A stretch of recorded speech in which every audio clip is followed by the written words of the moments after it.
Hello everybody, it's Michael Hollands once again for Sound of the Movies. Today I have the pleasure to be joined by Emmy and BAFTA Award winner Bear McCreary. Throughout his career, Bear has written music for television, video games and many films. His large list of credits includes Battlestar Galactica, Eureka, Terminator, the Sarah Connor Chronicles, The Walking Dead, Assassin's Creed Syndicate, 10 Cloverfield Lane, the Cloverfield Paradox, The Professor and the Madman, as well as the upcoming Godzilla King of the Monsters, Rim of the World, and Child's Play. Welcome, Bear.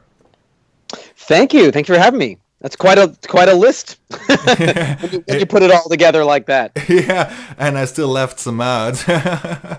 Yeah, for a minute I thought, are you just going to list them all? You can just keep going. No, I tried to compress it a little here. Bear, thank you very much for joining me. It's a pleasure to talk to you. Cool, likewise.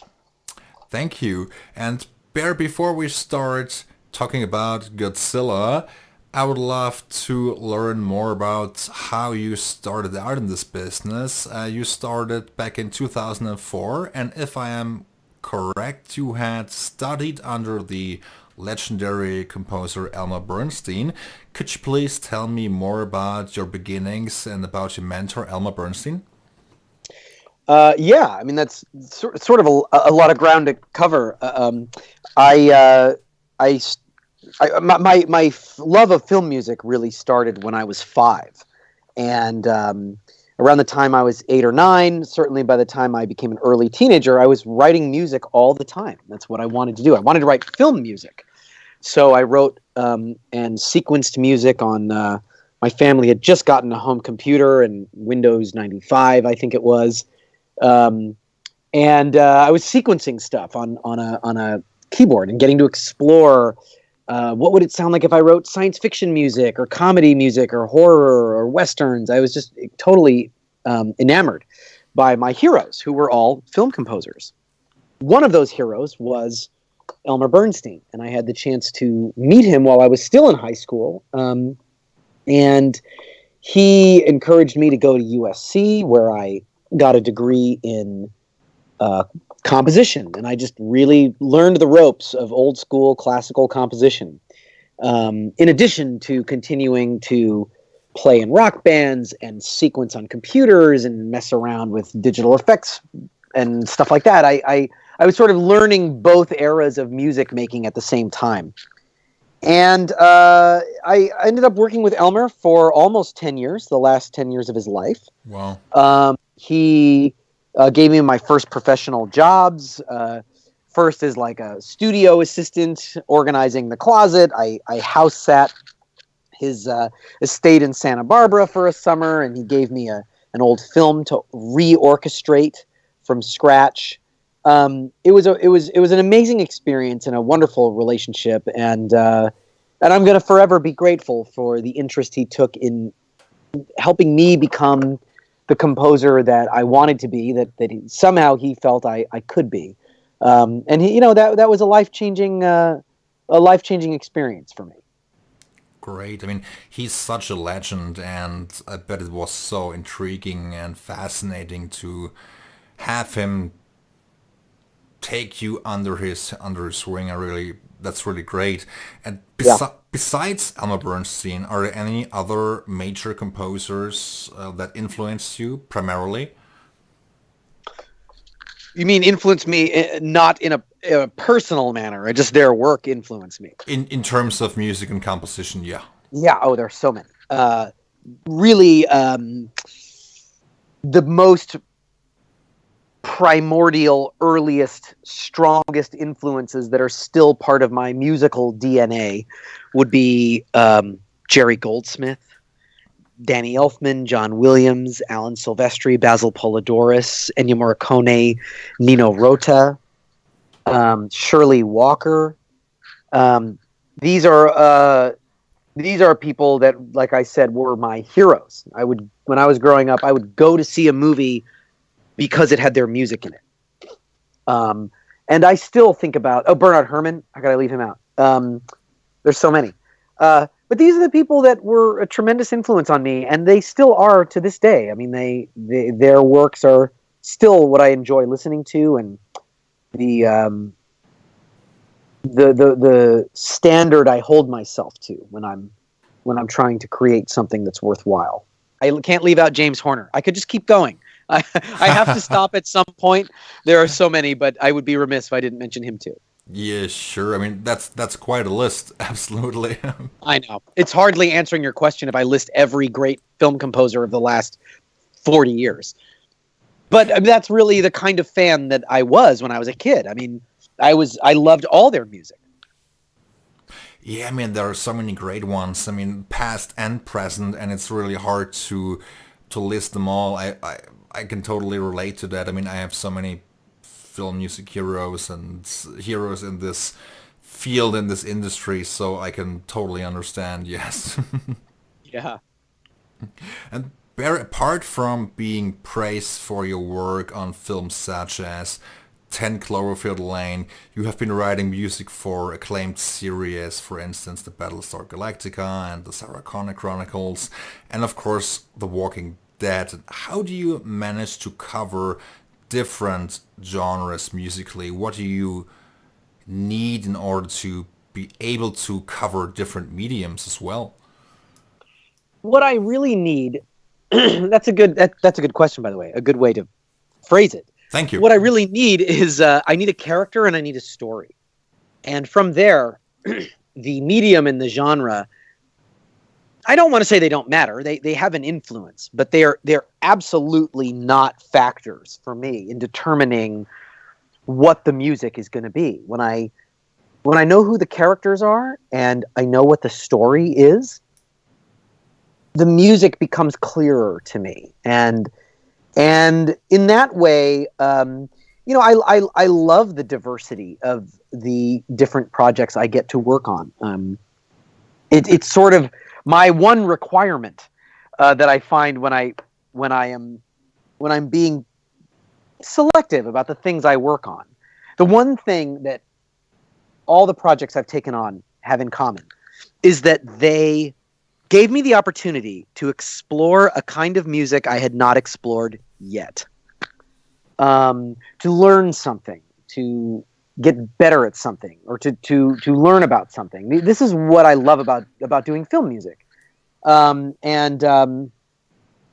you look at some of my long-running series, the score to Outlander, with its lyrical romantic themes and emphasis on bagpipes and fiddles, couldn't be more different than the score to The Walking Dead, which is an entirely different beast.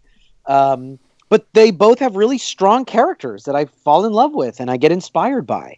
And that's what I really need, and that's what I'm grateful for. I mean, I feel like I write my best music when I am inspired by a story. Bear, when you look back at your career so far, when you examine all your work you have done, no matter which medium you wrote for, which project would you describe as the most challenging or the toughest project so far? That's a tricky question to answer, because a challenge is something that exceeds what you think you are capable of in that moment. And so it's always changing. I'm always craving a challenge. So in that regard, everything is a challenge. When I started God of War, I really knew nothing about Norwegian folk music. I had to start from the ground up. When I started Battlestar Galactica, I knew nothing about Japanese taiko drums, and so on and so on. I mean, these are the things I sort of look for. So I do think, though, that nothing in my career will ever be as challenging as Battlestar Galactica. Partly just because, in addition to learning about taiko drums and learning about Middle Eastern woodwind instruments, I mean, I'm also learning how to score something that's on a large scale. It was my first job. I had done a bunch of student films, and yes, I had learned a lot about the collaborative process there. But I really hadn't done anything like Battlestar. And so I think that learning on the job, figuring out as I go, making political mistakes and personal mistakes and saying the wrong thing. And just, I was a kid. I have a lot of kids who work for me now that are the same age that I was when I was doing Battlestar. And sometimes I look at them and I think, how did I do that? How did I, at that age, manage to survive and make a score that, just not get fired, let alone make a score that I'm still proud of, that resonated with people. So I think that was, I say it was a challenge, but it wasn't like a misery. It was a great experience. It's just that literally every aspect of it was either new for me or bigger than anything I'd ever done. And everything I've done since has, even when there have been tremendous challenges like Godzilla, King of the Monsters, was very challenging. But I'm still drawing from all the skills that I've developed over the years. And in that way, certain aspects of just the collaborative process of dealing with notes, of dealing with schedules, dealing with budgets, that stuff just gets easier and easier over time. So I really think if I got to answer short, the biggest challenge was Battlestar Galactica. Bear, you recently not only scored Godzilla, but you also scored The Professor and the Madman, which stars which stars Sean Penn and also Mel Gibson. And your score sounds very powerful, very emotional. And I also watched the video which was released on YouTube, which can also be found on your website. And it's very intriguing and very powerful. How would you sum up your experience on this film and the opportunity it presented to you? Well, it was an amazing opportunity. It was a dream come true in many ways. I have always adored period pieces, costume dramas, because they're opportunities for just incredibly lyrical music. My mentor, Elmer Bernstein, wrote what is, for me, the definitive one, which is The Age of Innocence from Martin Scorsese. And that's one of those things that I kind of thought I would never get to do. Partly because for 15 years now, I've been the Battlestar Galactica guy, Walking Dead, Godzilla, 10 Cloverfield Lane, Child's Play. It goes on and on. Those are great, but you don't hire that guy to do The Professor and the Madman, to do a costume drama about the creation of the Oxford English Dictionary. And through a variety of just crazy circumstances, I got a chance to do it. And so it allowed me to write themes that I'm incredibly proud of, to really boil down this cinematic language I have been developing, which is just becoming increasingly big and bombastic and gigantic. Boil it down to something intimate. It was a chamber orchestra that featured a virtuosic cello performance by Eric Byers and a violin performance by Sandy Cameron.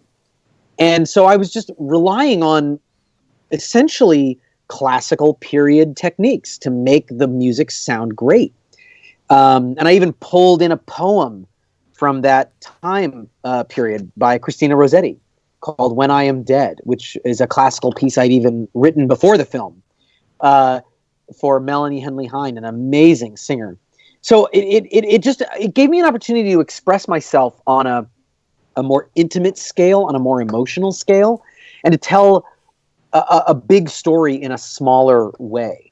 And so I was incredibly grateful for that. And again, just to go back to the theme of I'm always looking for a challenge, that's about as different from Godzilla as you can get. You cannot get a movie more different than Godzilla, than The Professor and the Madman. So to be able to work on them both and have them both out there at the same time is a dream come true for me.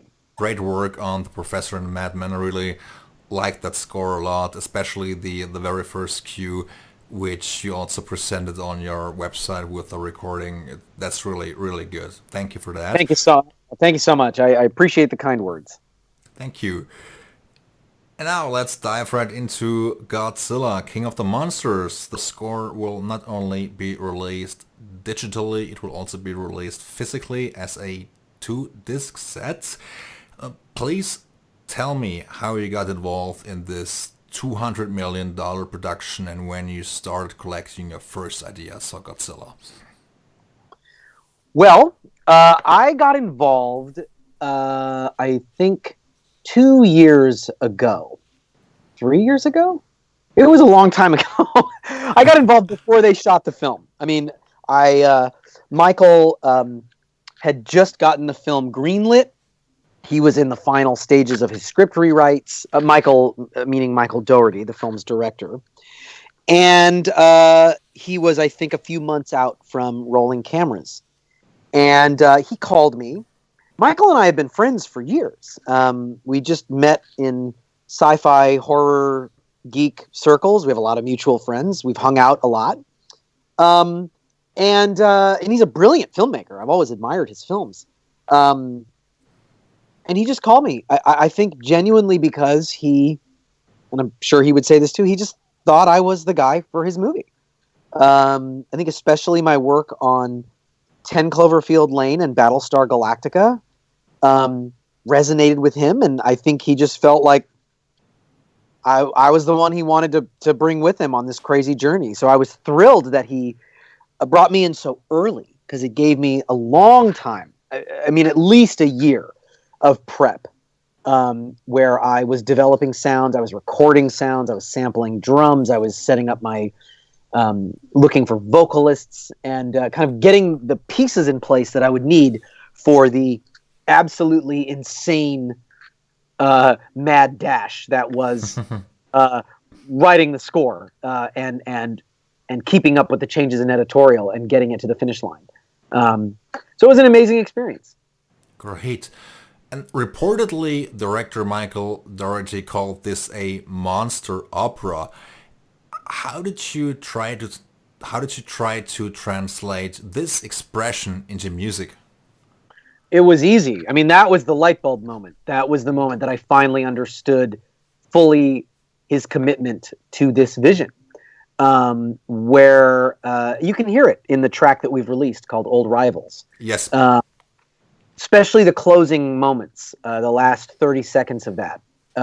What you're hearing is a piece of music that Michael and I started talking about in a different way. As we were talking through the scene, I kept talking about it like a movie, like an action scene.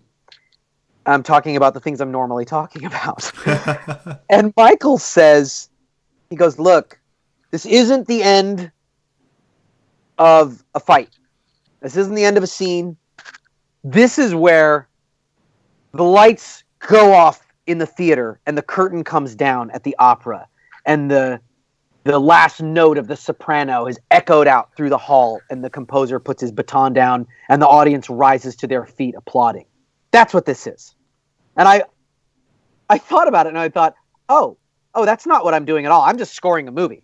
You're on this whole other level. You're on this whole other way of thinking about it.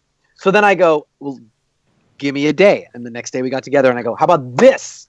And I played him what was essentially the mock-up of what you've heard on Old Rivals. And then we were off to the races. I mean, really approaching it from a very thematic, lyrical standpoint, thinking about almost the live performance aspect of what the score is doing. And of course, tucking into the drama where we need to. I'm not trying to trample the movie, and certainly with the presence of these gigantic creatures and their sound effects, I'm in no danger of trampling the movie.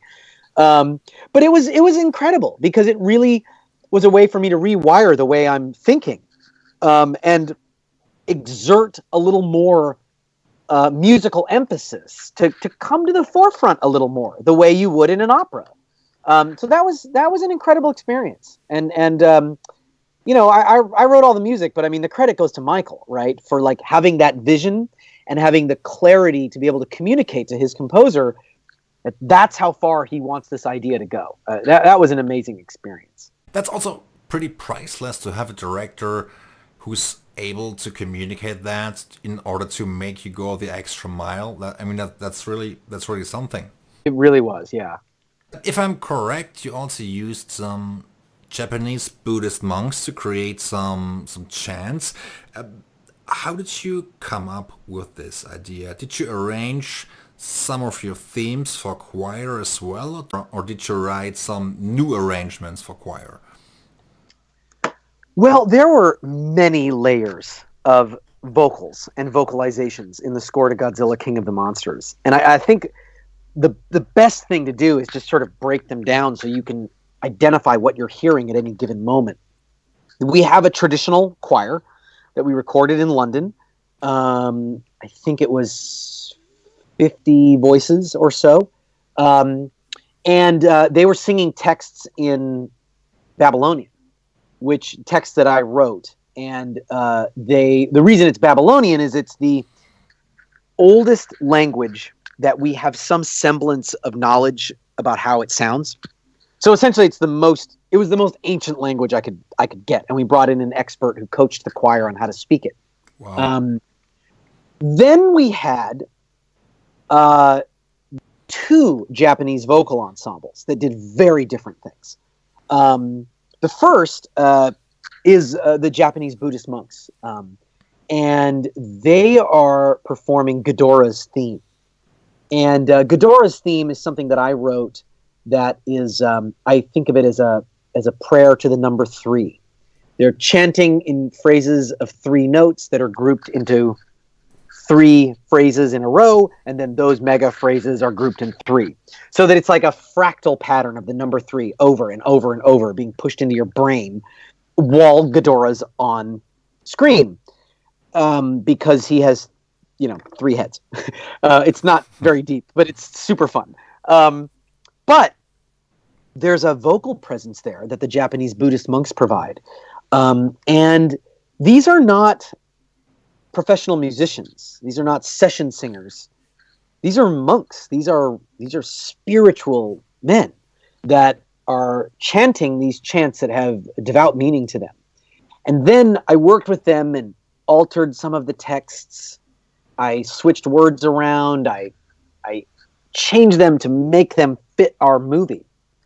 But I think it is pretty awesome that Ghidorah, who has a majesty to him. I mean, he's literally King Ghidorah. I mean, they don't call him King Ghidorah in the movie. Maybe they do. I don't remember. But we know him as that, So it's like there's a royalty to this. It's a king versus king, and so to hear those voices, those Japanese monks chanting, was really powerful. So what could offset that? Godzilla's theme. And in Godzilla's theme, there's another Japanese ensemble, also all men. This time it's 25 or 30 singers. It's a taiko ensemble in Japan. We recorded them in Tokyo, but they didn't bring their drums. They just came into the studio in their outfits with the colors and the headbands, and they just used their voices. And there's a tradition called kakegoe, which is referring to the vocalizations in taiko music that very often cue certain things that happen in the music. And that is the vocal offset, the vocal counterbalance to the Buddhist monks for Ghidorah. So literally, when these guys are on camera together, these two vocal ensembles are at war with each other. And they each have thematic orchestral layers that go with them. So it was done because I thought it was super cool and a fun way to provide vocals for the monster opera. I mean, you can't have an opera without voices, right? Yeah. Which is to say nothing of the ethereal female singers that I had for Mothra's theme. But more importantly, the two Japanese ensembles, in addition to some of the taiko drums and ethnic instruments that I used, it is a love letter to the Japanese culture that birthed Godzilla. That's why this movie exists. That's why the cinematic universe exists. And I don't just mean the legendary one. I mean the figuratively legendary one that goes back to 1954. It is the Japanese culture that made this mythology possible. And because Michael Dougherty really, truly wanted to make the American Godzilla film that most embraces, lovingly, the Japanese aesthetic, I knew that the score had to embrace it as well. So that was really my philosophy there. The movie doesn't take place in Japan, But, I really wanted the score to have a Japanese fingerprint. So that was how I did that. When you look back working on the film, are there any particular standout moments of the film which you would consider especially tricky to score? Wow, so many. Yeah, there were. I think the biggest. It's funny because some of the biggest sequences in the film and that have the most striking musical presence were not as challenging. Only because when it is time to go to 11, when it is time to go big and stack a orchestral rock, taiko drum, Japanese vocal monstrosity together, I'm kind of in my comfort zone, okay? Like, I know how to make a piece of music really loud and big and powerful. However, in the movie's quieter moments, that was what needed a little more development. And in particular, there was one sequence that I think is the most moving in the film. And the director has told me many times it's his favorite cue. And it was a real challenge, only because trying to find a way to make a big emotional statement, but you can't make it too big because the rest of the score is so gigantic. You get your power by pulling back, by being restrained, by being misterioso. And in fact, that cue, I rewrote again and again and again. And finally, right at the 11th hour, I just threw everything out. And I started over with an entirely new idea that was coming from a purely emotional place. And that was a home run. And in fact, the final version with the cue that the director says is his favorite, it didn't go to a version 2. I mean, it was just it was like once I'd figured out the emotional place to come from, it wasn't a challenge.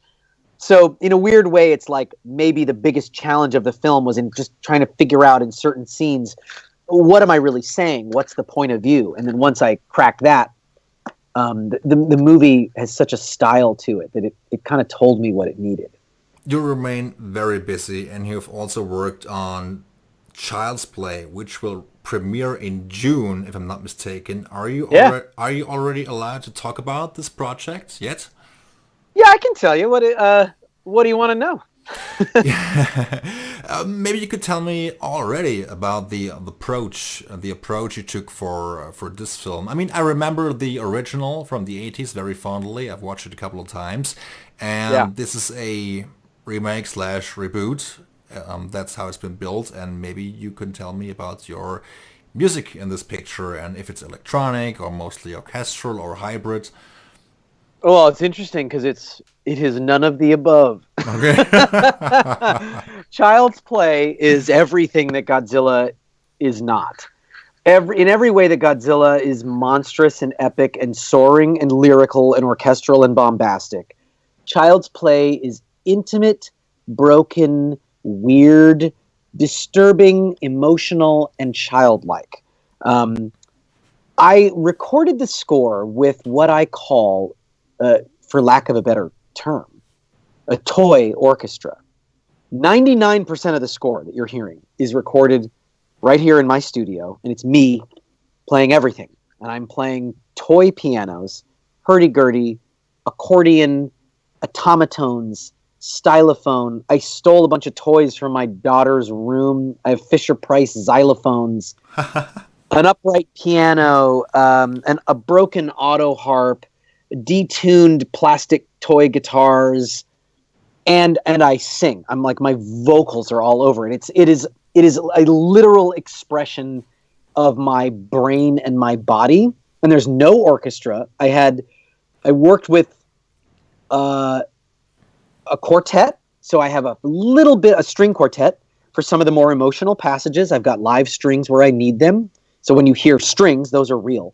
Everything else is me just doing the weirdest stuff ever. And if you look at my YouTube channel or the Orion Pictures YouTube channel, we posted a teaser video. You can hear a clip of the score with toy pianos and the auto harps and all this stuff. And you'll see in the video panning across all these weird instruments, and that's literally the orchestra. Those are the instruments that I made the score with. And so to me, it's my most personal score ever. And I'm incredibly proud of it. And I think it's moving and weird and funny and charming and scary. And the movie is all of those things. I mean, I really wasn't interested in doing a remake of Child's Play, because then I saw it, and it's really a reboot in that the whole premise is so different that it's going in an entirely different direction. And in seeing it, I thought, oh my God, I can draw from some of my favorite scores. Like it's like AI and Gremlins and like E.T. and Goonies, and just like and it's interesting, and Beetlejuice and Pee-wee's Big Adventure, and just like all these sounds kept coming into my ears, and I thought, like, I got to do this. Well, first of all, I said I have to see if they want this really weird score.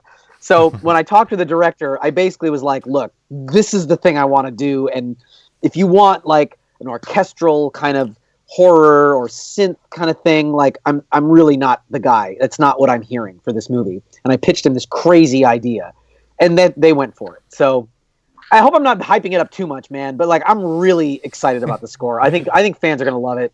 It's a fun movie, and it's one of my, if I had to pick one of my favorite scores that I've done just from a musical standpoint in years, it would be right up there at the top of the list. Great. I'm looking forward to the film and to your score too, of course. And Bear, I would like to thank you for taking the time out of your schedule to chat with me today. It was a pleasure. I really enjoyed the conversation. I hope you did too. Definitely, it's a lot of fun. It's been fun getting nerdy about film scores with you. Absolutely. And I hope we get to connect again in the future.